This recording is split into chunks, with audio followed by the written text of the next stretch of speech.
these things. And I mean, everybody's got to die. So I was specific.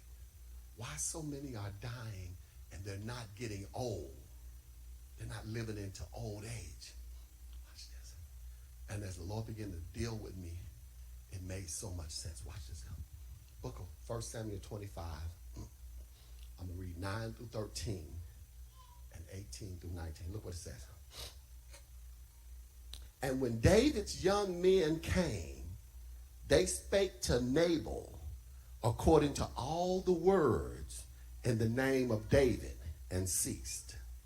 Look at how Nabal, see, Nabal needs to grow up. And Nabal answered David's servants and said, who is David? And who is the son of Jesse? That there be many servants nowadays that break away from every man from his master. Shall I then take my bread, my water, my flesh that I have killed for my sharers and give it unto men whom I know not whence they be? So David's young men turned their way and went again and came and told him all those sayings. And David said unto his men, gird ye on every man his sword. And they girded on every man his sword. And David also girded on his sword. And there went up after David about 400 men, and 200 abode by the stuff. Now let me tell you what's happening here. David was out with his men. He was out running from Saul, but he started out with 400 men, but right now it looks like he has about 600 men, and that's just men, not the women and children, right? And they're out, and he's building an army. And Nabal's sharers, his shepherds, was out keeping the flock, and they came across David. And David said, okay, Nabal, told his sharers and his shepherds, he said, look, don't worry. As long as y'all stay with us, we gonna protect y'all. And I don't care whatever they came up against, whatever evil showed up, whatever people tried to steal their sheep or people tried to kill their sheep.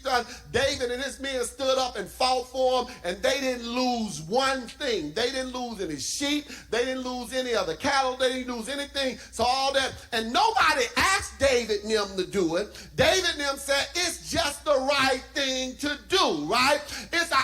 We're not obligated to do it. It's the right thing to do. And so they protected them. And the Bible said that Nabal did not lose anything because David and his men were the protection for Nabal, for Nabal's sheep and for his shepherd. And so Nabal's shepherd finally made it home. And when they made it home, David and them continued on. Well, David and them got into a situation where they needed food. They got in a situation where they needed some things and they needed some stuff. And so they sent the word back to Nabal and said, Nabal, we need some food now. We've been out here and we need some things. He said, now, look, the least you ought to do is give us some food, because when your shepherds had your flock out there, we provided protection for them. We kept them. We did all that. And when you know what Nabal said? Nabal said, who is David?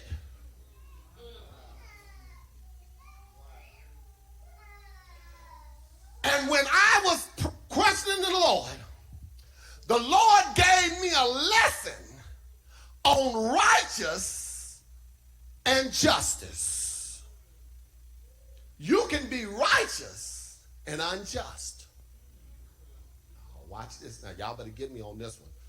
You can be righteous and unjust, because righteousness deals with right or wrong, and it deals with what you have a right to do.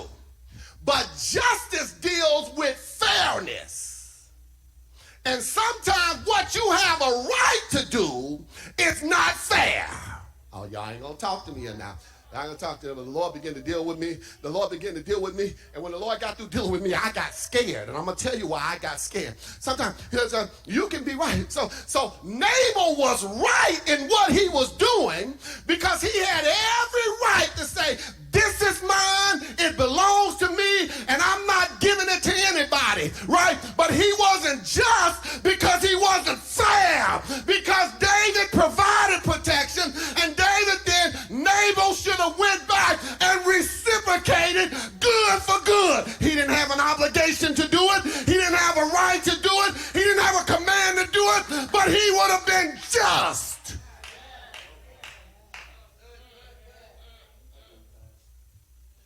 I said, Lord, why are people dying? He said, people are dying in the church today, righteous people, because they've chosen to be righteous and not just. The selfishness in the church today, it's all about me. It's all about money. People will let people do stuff for them, and then they'll turn around and walk away from them like they have no connection to them. And God, God said, it's not that they're wrong. It's not that they're unrighteous. It's unrighteous, but they're not fair. And when they begin to deal with things like that, he said they are choosing the way that I deal with them by the way they deal with other people. I mean, what you mean, Lord? He said, because by what measure you meet, it shall be measured unto you again. And since they choose